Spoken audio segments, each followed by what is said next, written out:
So what was it about the role of Mercedes that led you to wanting to be part of this show? Oh, it was the authenticity that Mercedes brings that I wanted to be a part of. And the fact that the language is right from my hometown, Memphis, Tennessee. So I feel like all of that just felt natural to her. She's confident, she's strong, she's sexy. And I mean, who doesn't want to play all of that? Love that. And how did you find the fan response following the first season for both the show and also your character Mercedes in particular? I'm actually shocked. I am glad. We knew that the show was good, and I thought that Mercedes was pretty dope, but I hope that the audience would think the same. And so to learn that, it seems that they really received her well is just amazing. Like, people love Mercedes. So I'm just very grateful to be able to be her voice. Amazing. And the show is really celebratory of women and both grounded and realistic when it comes to telling a variety of different female-centric stories, which I imagine is part of what led you to take on this role. What else factored into your decision to join the series? I loved that it felt like home. PValley is actually based on, or it's actually a neighborhood in Memphis, Tennessee called Pussy Valley. So I was very excited when I found this out. It just felt like home. I felt like she was me in a sense. Her mom's a preacher, my dad's a preacher.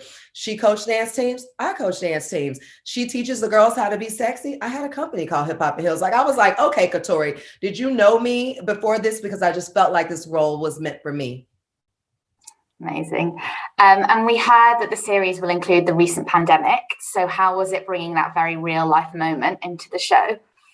It was great and difficult. I will say that it was great because we're able to show the truth of what the world was going through and is still going through, because the pandemic really is not over, but also it was heartbreaking because it was reminding us of things that, even though we might have gotten past the waves of so many people that have unfortunately didn't make it through, we were reminded of that. And it's just like, oh man, like, that really happened. Or, with the police brutality that became even crazier, vandalism, all the things that were happening. It's a reminder of, wow, we lived through that, or that really happened to me or someone I know. So it was really difficult because it was kind of like going back in time and then kind of still dealing with it at the same time. And can you tell us a little bit about a typical day on the set of the show, if indeed there are any typical show days on a day like PValley even? I was about to say, what is a typical day? What is a typical day? You are there early, you are in that hair and makeup. And honestly, from there, just good luck, because it may go any way. You don't know what's going to happen. So you got to be ready to just roll with the punches on PValley. Stay ready so you don't have to get ready. Love that. And how have you found carving out a career in this industry, both as a woman and from a minority ethnic background? It has been difficult, and I'm thankful to someone like Katori Hall, who is opening the doors for a Black woman, and someone like me, who was a new actor at that time, having an opportunity and being given a chance.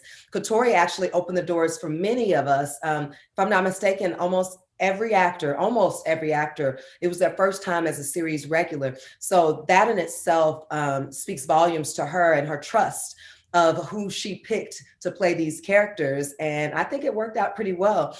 And we're just very grateful for that opportunity. And do you have any advice for those hoping to break into the acting industry? Yes, do not give up, because do not let anyone tell you that you have to be to a certain place. You have to be at a certain place to get that role. Just stay ready, because I still do not have a reel. I'm going to try to edit one this season.